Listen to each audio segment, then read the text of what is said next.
Welcome to another episode of the Black Eskimo Podcast. I'm your host, David DaCosta. Really appreciate the support, really appreciate the downloads, the listens, or the streams. I do see a spike in downloads. So from week one till now, week four, there's definitely been a jump in terms of support and following. Greatly appreciate that. I'm going to ask again, like I did last week, if you can please provide some commentary. I definitely want to hear, I want some feedback. I want to hear from you, the listeners, because none of this happens without the listener. I can create content all day, but if people aren't listening and people aren't downloading, then it's not happening. So I greatly appreciate the support, the downloads, the streams. Don't be shy. Feel free to leave some comments, all right? Anyway, here we go with another episode number 4. Okay, take care.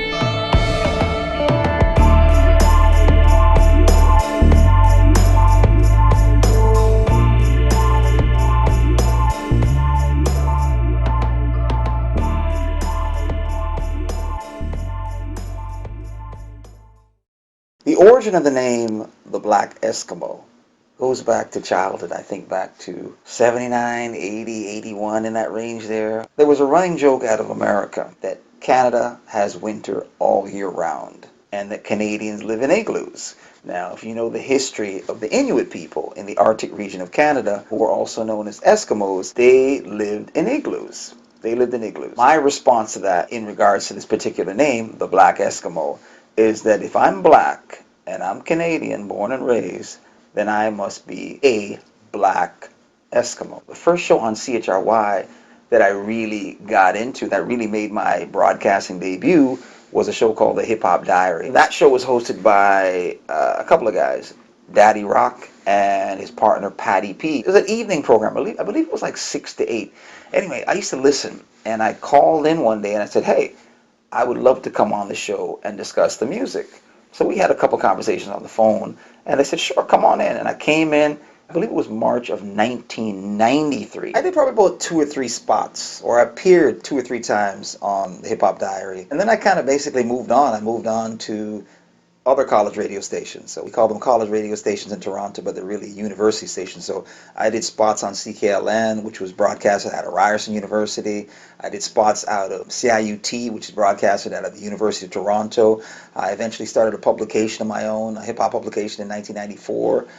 My goodness, I went to university for journalism. So a lot happened after. The Hip Hop Diary absolutely gets credit for my debut as a broadcaster, for sure. And then in 2018, things continue to evolve again. Essentially, my brothers Chris and Grant said, you got to do a podcast. And at the time, we're going back 2 years and change ago. I get why they wanted me to do it because of my broadcasting background going back into the 90s.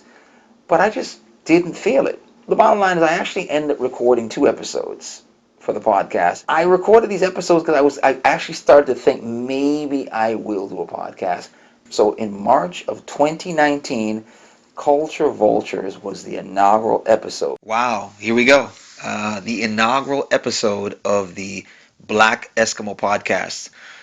I had a couple other options that I was thinking about. I decided that Culture Vultures would be the way to begin it. I think it's got enough layers to it. So that's where I'm going to start. I think it's a good way to start things. I have to apologize though. I am under the weather. It is winter here in Toronto. I'm actually on the outskirts, a suburb of Toronto. And I do sound a little nasally now, and you'll hear it. It'll be a little more pronounced at certain points within the podcast. I apologize. By Monday, which will be the second episode, I will hopefully sound less nasally and more myself. But definitely tune in. Tune in today, Monday, whenever, always.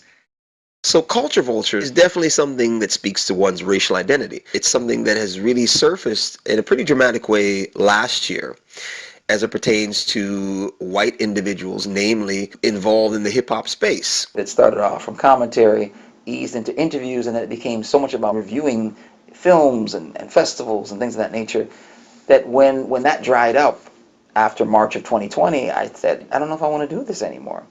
Anyway, I got my second wind, and I got inspired. I really broadened the scope of who I was interviewing. And that's been the case over the last years. Over the last year, I've done almost 100 episodes. And the podcast is available on multiple platforms. So my host site is Spreaker, but the podcast is available on Apple. It's available on Stitcher. It's available on Spotify.